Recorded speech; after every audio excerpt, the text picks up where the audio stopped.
Өчигдөр буюу 2023 оны 8 сарын 7-ны өдөр цагдаагийн байгууллагад ирсэн бусдын эрх чөлөөнд зэвсэг болон зэвсгийн чанартай зүйл хэрэгжилж халтсан гэдэг энэ дуудлага мэдээллийн дагуу Баянзүрх дүүргийн цагдаагийн 2 дугаар хэлцээ эргүүлийн чиглэл тухайн хэргийн газар дээр шуурхай очсон. За хэргийн газар дээр очиход тухайн хэргийг үйлдсэн гэгтгээд хэргийн газараас зогтсон, оргон зайлсан ийм асуудал гарсан учраас тухайн этгээдийг нэн даруй олж, дайчлан, баривчлах ийм шаардлагын үүднээс цагдаагийн эргүүлийн чиглэл тухайн ойр орчинд тухайн этгээдийг ерөн сурвалжлах ажиллагааг зохион байгуулсан.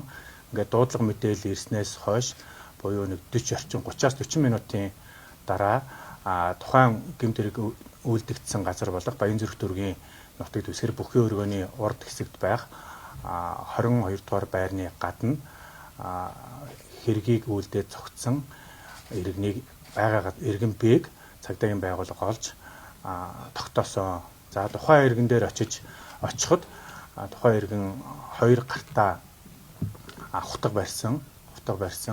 Хутгийнхаа гадна талаар хутгаа гартаагаа скотчсон ийм байдалтай байсан. За цагдаагийн байгууллагын албаагч хуулийн өрөөнд очиж шаардлага тавьж байгаа. За та ингээ хутга мэсээ тавьчихаа.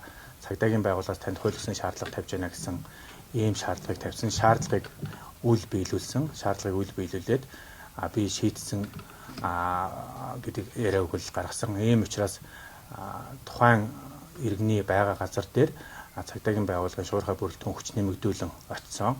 За хүч нэмэгдүүлэн очиж тэр иргэнтэй хэлэлцээр хийсэн. За хэлэлцээр хийгээд ямар зорилгоор ямар шаардлага тавиад цагдаагийн албаагчийн хууль ёсны шаардлагыг биелүүлэх байгаа талаар тодруулсан. За бид нэг 22 цаг 10 минутаас 24 цаг 10 минутын хүртэл хугацаанд 2 цагийн хугацаанд тухайн иргэн Б-тэй хэлэлцээр хийсэн. За тавигдж байгаа шаардлага бол мэдээж цагдаагийн байгууллагаас авч хэрэгжүүлэх боломжгүй шаардлагыг тавьж ирсэн учраас цагдаагийн байгууллага тухайн хүнд албадлаг хэрэглэх зайлшгүй шаардлага гарсан. За цагдаагийн албаны тухай хуулийн 47 дугаар зүйл дээр цагдаагийн албаны тухай хуулийн 47 дугаар зүйл дээр цагдаагийн албаагч албадлаг хэрэглэхийг хуулиар зөвшөөрсөн байдаг. За энэ эрх хэмжээний хувьд цагдаагийн албаагч тухайн иргэнд албадлаг хэрэгэлсэн. За тухайлбал ямар албадлага хэрэгэлсэн бэ гэдгийг та бүхэнд танилцуулъя. За цагдаагийн албаагч энэ хууль заасан үндслэл журмын дагуу биеийн хүч нэг бүрийн болон олон хүнд нөлөөлөх тусгай хэрэгслийг хэрэгжилж болно гэж үздэг.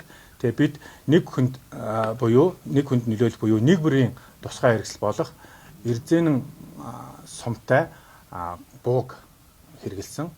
За энэ тохиолдолд галт цэцэг буюу буун дуу гарлаа гэдэг иргэд одоо хэвлэл мэдээллийн хэрэгслээр нилээдгүйг шуугж байгаа. Тэгэхээр энэ бол цагдаагийн албаагч хуулиар олгогдсон эрх хэмжээний хүрээнд албадлаг хэрэглэх явцад гарсан буун дууны чимээ байсан гэдгийг хэлье.